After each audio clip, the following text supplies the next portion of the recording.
Fala pessoal, hoje eu vou apresentar para vocês esse projeto. Ele é um MVP de detecção supervisionada para modelagem de ameaças a partir de um diagrama de arquitetura. Então ele foi desenvolvido, na verdade, aqui como uma prova de conceito de modelagem de ameaças com inteligência artificial. Então aqui eu utilizo a metodologia STRIDE e a ideia principal aqui é validar se é possível analisar uma imagem de um diagrama ali de arquitetura de software. Aí a gente identifica os componentes automaticamente e a partir disso a gente gera um relatório ali estruturado de ameaças e contramedidas. E aqui, como se trata de um MVP, o foco foi construir um fluxo mais simples, né? Porém funcional. Então ele acaba unindo ali a visão computacional com esse motor de regras Stride. Bem, e para a gente iniciar, primeiro a gente precisa construir um dataset de imagens de arquitetura de software e depois fazer as anotações dela. Basicamente, você vai pegar uma imagem de arquitetura de software e você precisa identificar o que cada componente da arquitetura significa e fazer a anotação dela. Então, é transformar essa marcação em um texto para que o modelo consiga identificar a posição e o tipo de componente. Nesse MVP, eu usei aqui alguns componentes. Foi o user, classes, né? User, Identity Out, API Gateway, WAF Firewall, CDN, Load Balancer, App Service, Database, Storage, Monitoring Logging e só. Daí o que eu fiz? Eu montei uma biblioteca de imagens, eu fui colhendo essas imagens manualmente e depois eu usei a plataforma MakeSense para fazer as anotações. Então eu fiz parcialmente manual, dá para fazer isso de forma automatizada, só que é um pouco mais complicado, porque você precisa ali baixar alguns recursos para isso e talvez seja um pouco mais demorado, como aqui é um MVP, eu preferi fazer isso metade manual e metade automatizada. Só que a automatização que eu fiz, ela não é tão sofisticada e eu vou mostrar um pouco mais para frente qual foi a estratégia que eu utilizei. E aqui eu usei o MakeSense, basicamente você precisa fazer upload das imagens. Aqui em Object Detection você cria os labels que você quer. Então aqui eu posso colocar user, sei lá, CDN, database, monitoring, login. Enfim, vou deixar só esses aqui por enquanto, storage, só pra gente, pra demonstrar, né? Então aqui você pode editar manualmente ou você pode carregar de um arquivo. Então aqui quando você inicia, ele dá a opção de você fazer as marcações. Então basicamente você tem que fazer o quadradinho ao redor do componente e selecionar a label. Então aqui é user. Mesma coisa aqui. Aqui vai ser CDN. Aqui vai ser API Gateway, né? Eu nem coloquei ali na lista. Mas enfim. Aí aqui seria o Off Firewall.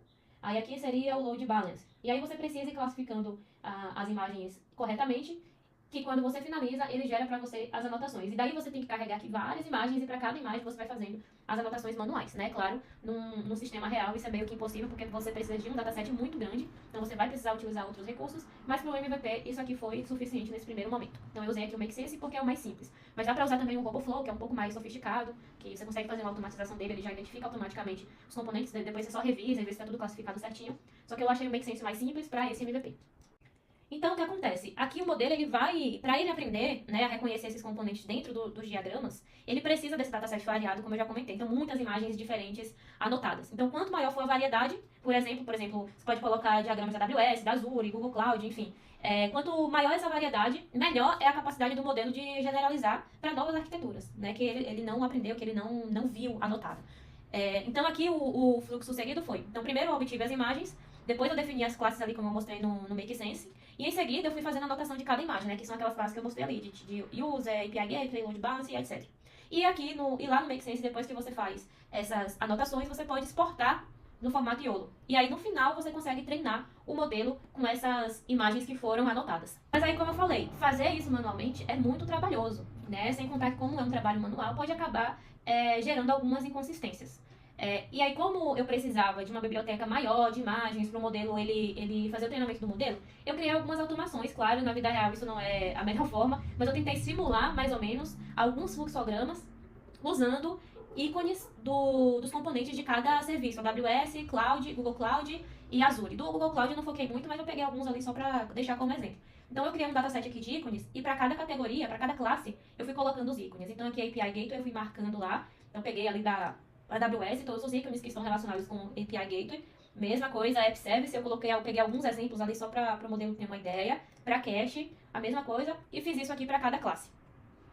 Depois que eu separei aqui os ícones, eu criei um script aqui embaixo, que é esse Synthetic Dataset. Basicamente, ele vai criar imagens sintéticas com fundo branco, e aí ele distribui os ícones de forma aleatória em posições organizadas. Aí ele calcula automaticamente aqui os boundboxes, né, as marcaçõezinhas, no formato YOLO, e depois ele salva tudo na pasta aqui label, que ele separa em imagens e ele separa em labels, que são as anotações.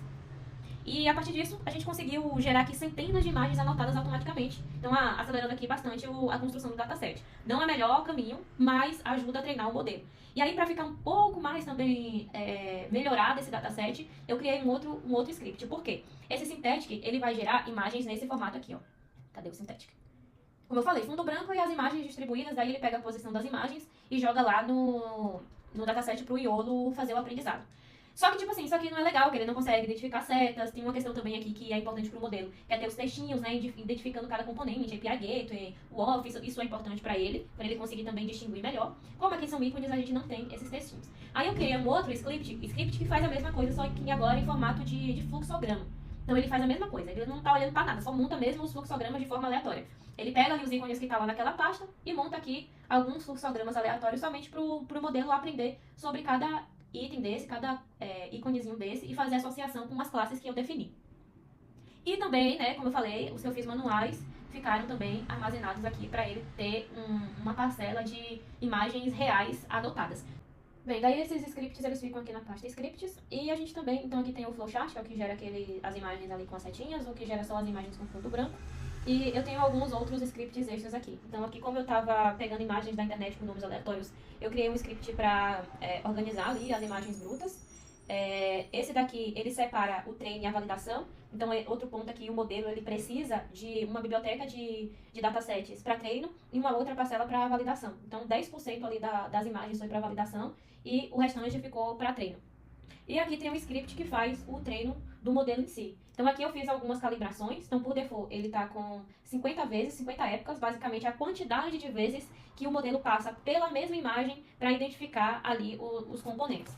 Então aqui o modelo é o Iolo V8. E aqui o tamanho default das imagens é 640 pixels. E aí para o modelo ser treinado, a gente precisa também, né, ali do arquivo que vai definir quais são as classes que o modelo precisa avaliar. Então esse arquivo fica aqui em Architectures. Então aqui eu defini quais são as classes que ele precisa avaliar. O que mais? Então além desse arquivo aqui, a gente precisa também das imagens anotadas, que é o que eu falei, né, separadas por treino e por validation. Então aqui tem 10% para validação e o resto é para treino. E os mesmos nomes que estão aqui precisam estar também em labels, né? Porque esses arquivos aqui pro Iolo, eles são referências dessas imagens que ele vai observar e treinar. Da mesma forma que a gente tem uma porcentagem para treino, a gente também tem uma porcentagem para validação. Separei as imagens, já criei aqui o arquivo para informar o modelo, né, onde estão as pastas e qual o índice numérico correspondente a cada classe dessa aqui. Agora eu vou explicar aqui como que o modelo funciona, tá? Então, como eu falei ali, o modelo é o Iolo V8 da Ultralytics. Ele detecta objetos, então ele prevê classes e confiança e as caixinhas, né? No treino ele ajusta ali os pesos para poder ir minimizando os erros. E a validação dele acaba medindo o desempenho e evita o overlift. A gente tem um dataset ali, né, de imagens e labels para treino e validação. E já criei também aqui o arquivo que informa para o modelo onde que estão as pastas e qual é o índice numérico correspondente aqui a cada classe. A gente vai mostrar como que o modelo funciona. Então, como eu comentei anteriormente, aqui o modelo que eu usei foi o Iolo V8 da Ultralytics. O Iolo é uma rede neural especializada em detecção de objetos. Então, ele funciona da seguinte forma. Para cada região da imagem, deixa eu abrir a imagem aqui só de exemplo. Então, para cada região aqui da imagem, o modelo ele vai tentar prever se existe um objeto, qual é a classe e qual é a posição da caixa delimitadora. Daí, durante o treinamento, ele compara, né, as predições com as anotações reais e vai ajustando os pesos para ir reduzindo o erro. Então, já o conjunto de validação dele não serve para aprender. Ele serve para medir o desempenho e para verificar se o modelo está generalizando bem. Por isso que a gente separa aqui uma porcentagem das imagens para poder fazer validação. E como o treino dele é um pouco demorado, eu já fiz o treino. E aí, dentro aqui da pasta Runs, ele gerou o modelo treinado, que é esse BestPT, e gerou algumas anotações que ele fez baseadas nas imagens que a gente passou para ele. Então, aqui, BestPT e Last.pt são os pesos. Aí a gente tem o results CSV, que ele guarda as métricas por época. Então, para cada vez que ele passou ali na imagem, ele vai guardando as métricas. Aí a gente tem a matriz de confusões, né, entre as classes. Então, ele vai mostrando ali qual a matriz de confusão entre as classes. E depois ele gera uma imagem ali das curvas por classes, que é... Deixa eu abrir esse aqui, tá mais fácil, né? Então, aqui tem o nível de precisão de confiança da curva. Então, aqui para cada classe dessa que a gente anotou, ele gerou essas informações para usar. O que mais? Aqui em Agis, ele guarda os parâmetros do treino. Labels, ele mostra aqui as amostras do dataset anotado. Enfim, então são todos os resultados que ele gera aqui depois que ele conclui o treino. Aí depois que o modelo está treinado, a gente vai precisar, né, carregar a nossa imagem de arquitetura e pedir para que ele faça essa validação. Aí aqui embaixo, dentro da pasta SRC, a gente tem uns scripts que vai fazer esse trabalho pra gente. Então, primeiro aqui a gente tem o Detect PI, que é responsável ali por carregar o modelo treinado, e aí ele roda a inferência em uma imagem de arquitetura que a gente quiser colocar para ele analisar. Depois que ele faz, ele roda essa inferência, ele retorna uma lista de detecções. Aí vai conter aqui as classes, a confiança e os bound box, né, a posição do bound box. Ou seja, ele acaba sendo a ponte entre a imagem de entrada e a lista de componentes detectados. Daí aqui no arquivo Stride Engine, a gente tem a base de conhecimento Stride do projeto. Então, para cada tipo de componente, né, como, sei lá, o User, API Gateway, Identity Out, existe uma lista aqui de ameaças. Então, para cada tipo desse, a gente cria uma lista de ameaças associadas à categoria Stride, junto com a descrição das contramedidas. Então, a função principal aqui, que é a build Stride Report, cadê ela? Ela recebe os componentes detectados e monta um relatório estruturado ali no final, com resumo, ameaças e recomendações. E aí aqui no arquivo report.py, a gente também gera um outro relatório mais legível em Markdown. Então ele aqui é responsável ali por transformar os dados estruturados nesse relatório mais legível. Então esse relatório, ele inclui o resumo da análise, a tabela com os componentes detectados, as ameaças Stride, além das limitações do MVP e próximos passos, né? Como eu falei, é um MVP, ele mostra aqui quais são as limitações e quais seriam os próximos passos para aquela análise ser mais funcional, mais assertiva, né? Vamos dizer assim.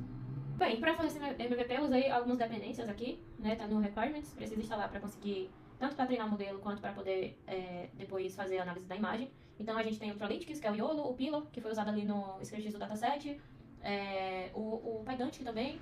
O Jinja, eles vêm como dependência ali do ecossistema do Tralytics, né? O OpenCV também, ele também é utilizado indiretamente pelo YOLO. Então, basicamente aqui, a principal dependência do projeto é o Tralytics, porque ele acaba fornecendo ali toda a estrutura do YOLO para o treino e inferência. O Pillow aqui, por exemplo, ele foi usado principalmente naqueles scripts de geração e manipulação das imagens. E os outros são mais dependências ali do próprio ecossistema aqui do YOLO. É basicamente isso. Daí o que é que eu vou fazer agora? A gente tem aqui o arquivo main, óbvio, né? O fluxo em si, ele começa com a execução aqui do main. Então a gente informa a imagem de entrada, a gente informa o modelo treinado, né, qual o caminho dele, e qual vai ser a pasta de saída. Então, a partir disso, o sistema detecta os componentes da arquitetura, aplica o Stride e gera 3 saídas principais, que é o Detection JSON, o Stride Report JSON e o Report MD, que eu expliquei aqui como que são gerados nesses scripts. Bem, aí aqui a pasta Output está vazia. Eu vou rodar um comando aqui para ele analisar uma imagem. Vou pegar aquela primeira imagem ali, que está na pasta de Inputs. Aqui. Ele vai pegar essa primeira imagem, que é a que está no exemplo ali do trabalho que a gente precisa desenvolver, e vai fazer a análise dela. Depois ele vai gerar os relatórios ali na pasta Outputs. Então, como eu falei, né, ele gerou aqui o Detection JSON. Então, ele representa a saída bruta do modelo de visão. Então, aqui ele vai mostrando todos os componentes que foram detectados na imagem. Aí ele informa a classe, a confiança e a posição ali dos bound box, né, que é da caixinha que a gente marcou. E aqui, em outras palavras, ele mostra que o modelo concluiu que existe na arquitetura analisada. Então, ele falou que nessa imagem tem CDN, Load Balance, CDN, Database, Load Balance, Monitoring Logging, Storage, enfim, esses foram os componentes que ele identificou naquela imagem ali que a gente pediu para ele analisar. A gente tem também aqui o Stride Report JSON, então ele aqui traz um resumo das ameaças, né, e das contramedidas por componente. Basicamente, esse arquivo aqui, ele representa as etapas de segurança. Então ele vai pegar aqui cada componente desse, e ele associa as ameaças Strides que a gente cadastrou para cada classe aqui. Então, incluindo também as contramedidas recomendadas. Então, aqui é a saída estruturada do modelo de ameaças, né, da modelagem de ameaças. E, por último, aqui a gente tem o Report MD, né, que é o relatório legível para o usuário. Então, aqui já é a versão final do relatório para a gente analisar. Então, nele aqui, o sistema apresenta a imagem analisada, o resumo dos componentes detectados e, para cada componente, né, as ameaças aqui e recomendações de mitigação. Aí ele fala aqui, ó, qual foi a ameaça, a descrição e quais foram as contramedidas. Ou seja, esse arquivo aqui ele vai traduzindo a análise automática em um formato que pode ser consumido diretamente por uma pessoa. Então ele pegou esses dados aqui e gerou um relatório mais consolidado para o usuário final identificar o que cada componente foi, identificar cada componente e quais foram as recomendações para cada componente, quais foram as ameaças e contramedidas. Aí com isso, a gente tem um diagnóstico automatizado da arquitetura que foi analisada. Então, primeiro, né, quais foram os componentes existentes na imagem, em composição eles estão, qual é o nível de confiança detectado, depois para cada um desses componentes, O motor stride determina quais são as ameaças, quais são as contramedidas que podem ser aplicadas. E é isso. Aqui, né, esse MVP, como eu falei, ele trabalha com essas 11 classes fixas. O stride aqui é baseado em regras estáticas também, e a gente não tem uma detecção de setas ou relações entre componentes. Então aqui o próximo passo seria ampliar o dataset, colocar mais classes, mais fluxos, e talvez criar uma integração também, né, com uma base pública ali de vulnerabilidade, tipo um CWE e um CVE, né, que é o Common Weakness Enumeration, e o CVE, se não me engano, é Common Vulnerabilities and Exposures. É um rolê desse aí. Então esses dois são bases públicas ali de vulnerabilidades que existem e já foram descobertas em softwares reais. Então a gente pode integrar o sistema com essas bases para a detecção ela ser, de fato, assertiva e trazer para o usuário ali contramedidas que estão dentro da realidade aí do mundo de desenvolvimento de software. E é basicamente isso. Espero que vocês tenham gostado e até a próxima.